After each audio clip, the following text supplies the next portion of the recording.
नमस्कार सभी को।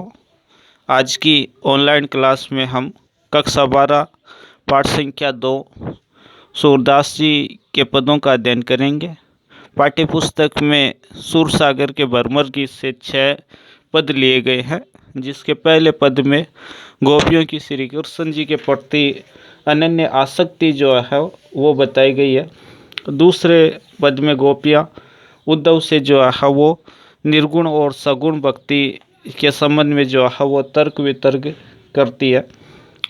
और उसके बाद के पद में भी जो है वो गोपियाँ उद्धव को जो है वो उलाहना देती है।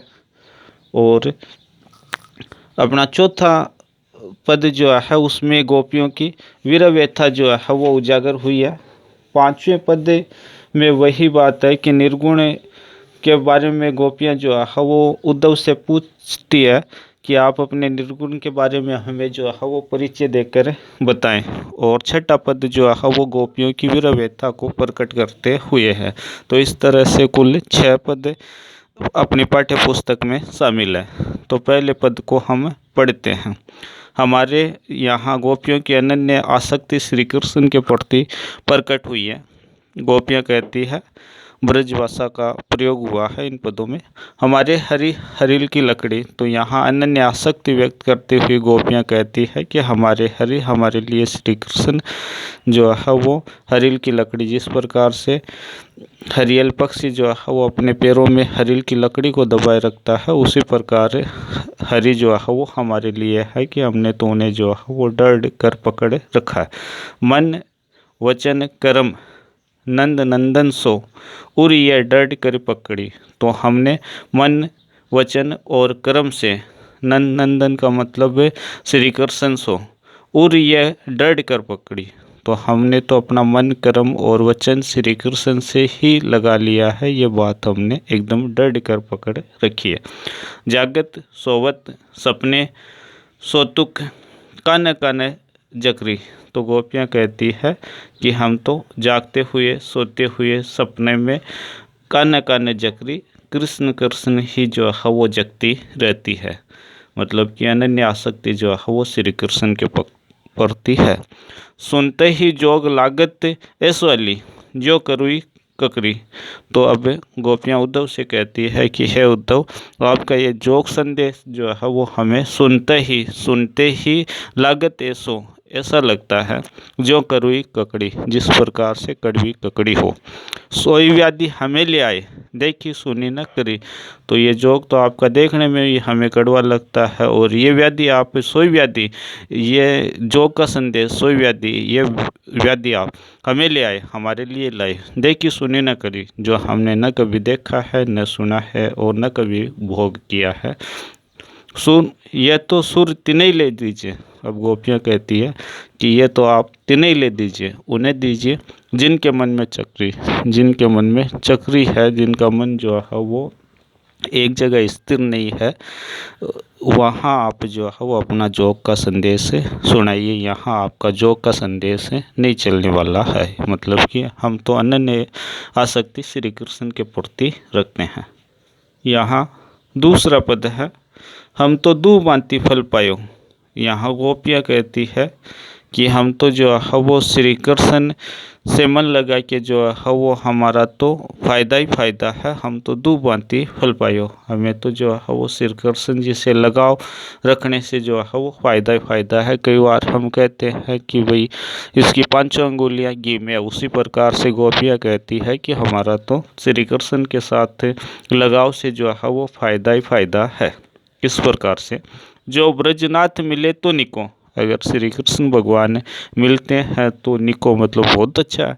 नातरु जग जस गायो, नहीं तो हमने श्री कृष्ण भगवान की भक्ति की, यही समझ लेंगे जस गायो। कहवे गोकुल की गोपी सब वर्णहीन लघु जाती। यहाँ गोपियाँ अपने को जो है वो छोटा बताती है कि कहवे गोकुल की गोपी, कहाँ तो हम गोकुल गांव की गोपियाँ सब वर्णहीन लघु जाति, और सब वर्णहीन मतलब कि छोटी जाति के हम लोग हैं। कहाँ वे कमला के स्वामी, और कहाँ भगवान श्री कृष्ण विष्णु के अवतार। सब मिली बैठी एक माती, और हम तो उनसे लगाव रखते हैं तो हमारा तो जो है वो भलाई होगा कि उनसे मन लगा के बैठते हैं। तो इसका मतलब कि हम लघु जाति जो है वो उनके साथ मिली बैठी एक पाती, हम तो उनके साथ बैठ जाएंगे, उनकी पंक्ति में आ जाएंगे, उनकी पंक्ति में आ जाएंगे। निगम ध्यान मुनि अगोचर ते भय घोष निवासी, और हमारा तो फायदा ही है कि निगम ध्यान मुनि अगोचर, जो निगम ध्यान, जो योग साधना करते हैं, ध्यान लगाते हैं, मुनि ज्ञान, बड़े बड़े मुनि तपस्वी जिन के लिए ज्ञान प्राप्ति करते हैं, अगोचर, उनके लिए भी वो जो है वो अगोचर है, अज्ञात है। ते भय घोष निवासी, और वही ईश्वर जो है वो हमारे लिए तो जो है वो मथुरा के वासी जो है वो बन रहे हैं। तो यह गोपियाँ कह रही है कि अगर श्री कृष्ण भगवान जो है वो हमारे यहाँ आ रहे हैं तो हमारा तो फ़ायदा ही है कि जिन्हें जो है वो बड़े बड़े मुनि ज्ञानी जपी ध्यानी जो है वो प्राप्त नहीं कर पाए, वो हमारे ब्रज क्षेत्र में जो है वो वास करते हैं। ता ऊपर अब साच कहो, और अब गोपियाँ कहती है कि अगर इस पर जो है उद्धव आप हमें सच सच कहो, मुक्ति कौन की दासी, मुक्ति जो है वो कहाँ ठहरती है हमारे लिए, ईश्वर हमारे लिए यहाँ उपस्थित होते हैं, तो अब हमारे लिए जो है वो मुक्ति की कौन सी बात रह गई है। तो गोपियाँ कहती है हमारी तो मुक्ति हो गई, भगवान श्री कृष्ण हमारे साथ बैठते हैं तो हम लोग तो जो है वो मोक्ष को प्राप्ति है। जोग कथा पर लागो उदो ना कहूँ बारंबार, अब गोपियाँ कहती है कि आपके जोग की कथा जो है वो पाकर तो हमें जो है वो इस प्रकार से लगता है, ना कहूँ बारंबार कि अब जो है वो बार बार हम जो है वो नहीं आपकी जो है वो बुराई कर सकते हैं। सूर श्याम तजी, गोपियाँ कहती है कि हे उद्धव, श्याम तजी, भगवान श्री कृष्ण को तज के, बजे जो ताकि जन्नी चार, अब उसको कौन बजे, ताकि जन्नी चार, जिसको राखी होना है, खाकी होना है, उसको जो है वो अब कौन बचे। तो ये गोपियाँ कहती है कि भगवान श्री कृष्ण को छोड़कर और जिसको राख होना है उसे जो है वो अब कौन बजने का काम करे। तो गोपियाँ यहाँ श्री कृष्ण के प्रति जो है वो अपनी एक निष्ठा व्यक्त करती है। यहाँ तीसरा पद दिया गया है, विलग जन मानव उद्धव प्यारे। यहाँ गोपियाँ उद्धव को जो है वो व्यंग्य करती हुई कहती है, विलग यानी अलग, जानो मानो कि न मानने की बात है, कि विलग जनी मानव उद्धव प्यारे, कि हे उद्धव आप बुरा न माने। अब वो उद्धव पर जो है वो तंज कसती है, व्यंग्य करती है। वह मथुरा काजर की कोठरी जे आवे ते कारे, कि मथुरा से जो भी आते हैं वो काले ही काले आते हैं। हमें तो ऐसा लगता है कि मथुरा काजल की कोठरी, कि मथुरा जो है वो काजल की कोठरी है। तुम कारे, उद्धव आया है तो उसका रंग काला। सुपलक सुत अक्रूर जी आए, सुपलक सुतकारे, वो भी काले। काले मधुप बंवारे, और वहाँ के जो मधुप बंवरे है वो काले।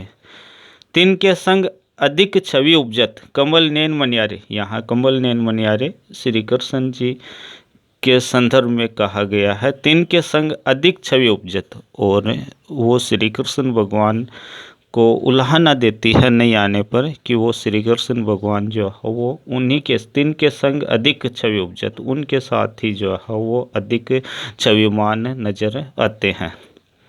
तो गोपियाँ जो है वो उल्हाना देती है कि श्री कृष्ण भगवान जो है वो उनके साथ ही जो है वो मथुरा वासियों के साथ ही जो है वो अधिक छविमान लगते हैं, मतलब कि वहाँ जाकर वापस नहीं आने पर जो है वो गोपियों के मन की ये शिकायत है। मानव नील माट ते काटे ले जमुना जाए पखारे, और ऐसा लगता है कि नील का जो बर्तन है वो जमुना में जाकर जो है वो साफ किया गया हो। उससे क्या हुआ कि जमुना के आसपास तागुण, और नील माट को जमुना में जाकर साफ करने से वो कहती है तागुण श्याम वही कालिंदी, और उसी के गुणों के कारण जो है वो कालिंदी जो यमुना है श्याम वही वो भी काली हो गई है। श्याम गुण न्यारे, और भगवान श्री कृष्ण के गुणों के बारे में ये कह रही है कि श्याम गुण न्यारे। यहाँ वो दोनों ही तरह की बात करती है कि श्री कृष्ण भगवान को एक तरफ फुलाना देकर उनको कहती है कि वो आपके साथ ही जो है वो अच्छे लगते हैं, दूसरी तरफ जो है वो गोपियाँ अपनी एक निष्ठा जो है वो श्री कृष्ण जी के प्रति यहाँ प्रकट करती है। तो आगे के 3 पदों का अध्ययन अगली कक्षा में करेंगे। तब तक सभी को जय हिंद, जय भारत।